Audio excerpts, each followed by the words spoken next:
Hello, and welcome to the SimKit podcast and our conversation of stress inoculation in medical training. The first question we should be asking ourselves is why?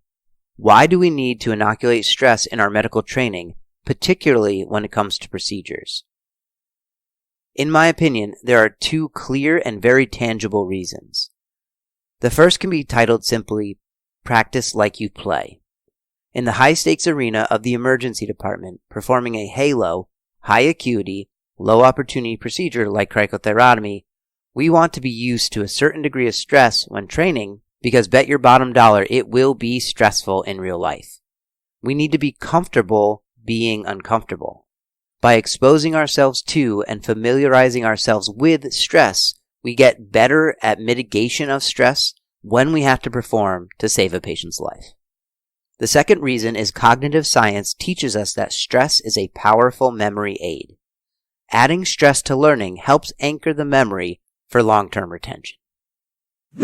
So how do we do this in actuality? How do we bring stress to our training? The first thing to recognize is the power of your own mind. Use your powerful mental simulator when training in a procedure. The most effective way to do this is to create a case around the training. Make it very real.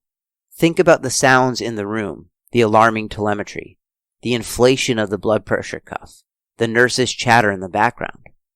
Think about smells. If there's a burn or vomitus in the room, what effect will that have on you? Maybe there's a family member in there asking questions, praying, or crying in the corner, hoping their significant other makes it. The more detail you can add, the higher the stress level, and the better the stress inoculation. When doing this, think about a specific nurse you'd want to have in the room with you. What are you asking that person for? What consultants are you requesting to be paged? The more detail you can add, the better. Now, how about other tricks? In addition to our mental simulator, there are several additional simple things we can do to inoculate stress. I break them down into three categories. The first is timing yourself. While this sounds almost too simple to be effective, think about the following scenario. I walk up to you with a stopwatch and tell you your shoe is untied, tie it as fast as you can, and click the stopwatch. Boom, a nice little shot of adrenaline enters your bloodstream. Timing yourself, and particularly setting a target time for the training, is a nice way to add some stress and allow you to work on your smooth and purposeful movements to avoid wasted time. The next trick is audio cues.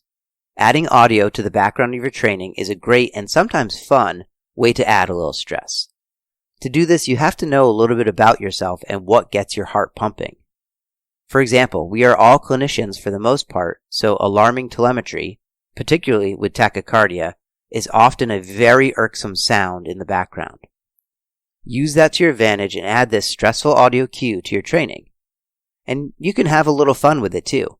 I'm a father, so I know that the sound of a crying baby gets my heart rate up. How about a crying baby and alarming telemetry? Here's an example of an audio cue I used for my procedural practice.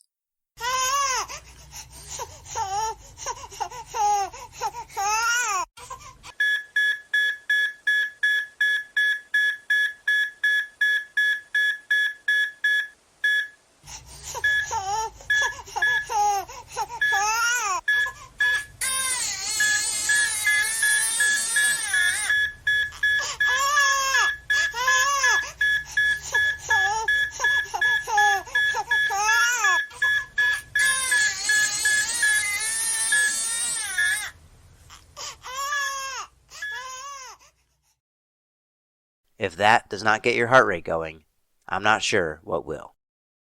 And the third and final way for us to add stress to our training simply is to perform in front of an audience. This is one of my favorite ways to add stress because it also hits on this idea of deliberate practice. While we'll have a separate podcast on deliberate practice in and of itself, this is a very feedback-driven process. I see three unique ways to use an audience to add stress. Number 1, family. For many of us, myself included, we generally leave work at work and home life at home.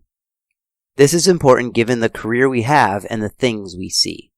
So for me, to ask my partner to watch me do a crike, or perhaps time me doing a crike, and giving me feedback on it would be an intensely stressful experience. Number 2, colleagues. Find someone equally devoted to bringing their procedural game to the next level as you are, and practice the procedure with them. Take turns being the operator and the evaluator. The third way to practice in front of an audience, and definitely my favorite, is with a learner. If you have access to learners, I highly recommend bringing them into your procedural training. We talk all the time in medicine about being lifelong learners, but rarely are we able to put that into practice. What a great way to show a learner that you are fallible, that you have to continue to work on your skills, and how that learner is an important part of the process. This is a fantastic way to build rapport with that learner. Okay, let's do a quick summary before we wrap up. First, we talked about the why. We recognized why we need to add stress in our procedural training in medicine. We have to practice like we play. If stress is going to be present in real life with these halo procedures, and it definitely is going to be there, we need to become comfortable with stress and learn how to mitigate it. We also recognize through cognitive science that stress is a powerful memory aid. Adding stress will help anchor this learning in our long-term retention. We then talked about some practical ways to add stress to our training. We talked about our very powerful mental simulator and how creating a case around the procedural training is a fantastic use of this simulator. Be very specific using many senses. Think about the sounds in the room, the smells, the people, the resources you need, family presence. Adding these great degrees of detail will make the training more real and therefore add to the stress.